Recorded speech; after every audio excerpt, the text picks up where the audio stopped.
So I guess, we should start with, why should students consider taking a gap year?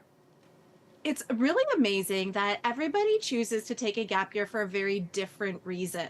So I don't like putting people in boxes, but if I had to, we get folks that are choosing to take a gap year. A lot of folks take it because they're burnt out. So they've had a really rough go over the last couple of years, especially with the pandemic.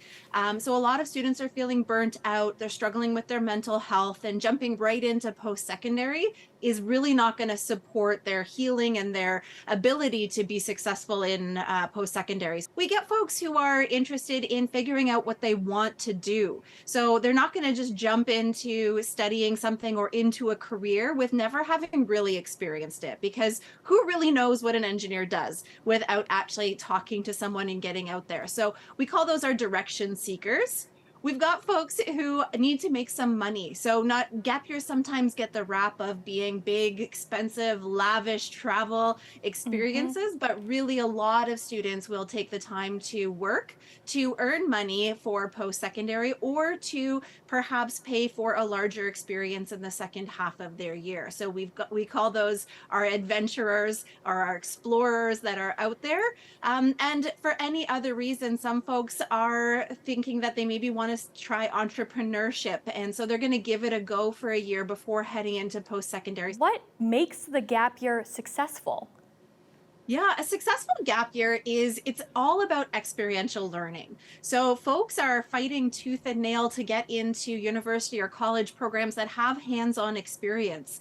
And a gap year is just that. So whether it is very tactical in a particular industry that you want to get your hands in, you could volunteer or intern in that industry. So you're getting those hands-on skills and soft skill development. A lot of young people haven't, again, because of the pandemic, had the opportunity to develop some of those social skills and those soft skills and those personal management skills. So being responsible for your time and the decisions that you make over the course of your gap year is a really good test run, and really flexing those muscles and developing those skills before investing and committing to a post-secondary program. So really that skill development and that personal and professional growth on the year is really the metric that we look for when we say whether somebody had a successful gap year or not. So myself, I took a gap year because I wasn't sure what I wanted to do when it came to post-secondary. And when I look back on that time, I don't feel like I used it appropriately. I worked all the time, but I didn't save the money, to be frank. And when I look back, I'm just wondering, I guess, what can happen if planning doesn't go into this time away from school in this gap year? Yeah, and I think that's everybody's worst fear, is that this time is going to be wasted.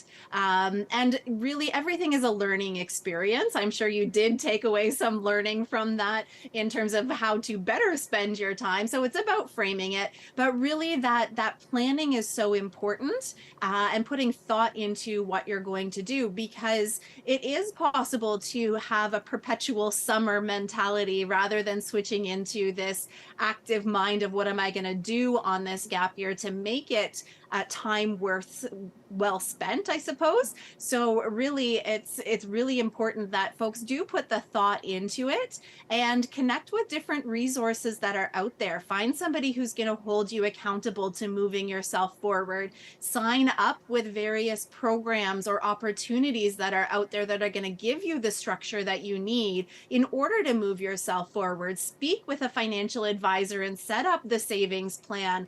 And all of those skills are going to be really something you can carry into adulthood, and understand where you have strengths and where you need to lean on others for support. And I imagine one of those resources is the Canadian Gap Year Association. What kind of help do you provide? Great question. We're your one-stop shop for really learning about gap year. So we help people decide if they should take a gap year or not. And then if you are taking a gap year, how do you make it purposeful? So we connect you with all sorts of resources. We've got a great YouTube channel, podcast, free downloads, and free 30-minute consultations for people who have questions, because you don't know what you don't know. And there are thousands of different programs and opportunities for young people people to get involved in. A lot of them you earn money, some of them are free, and some of them will cost tens of thousands of dollars. And it's really tapping into the experts, and we're here to help you navigate all of those steps along the way. Thank you so much for this, Michelle. Thanks so much for having me.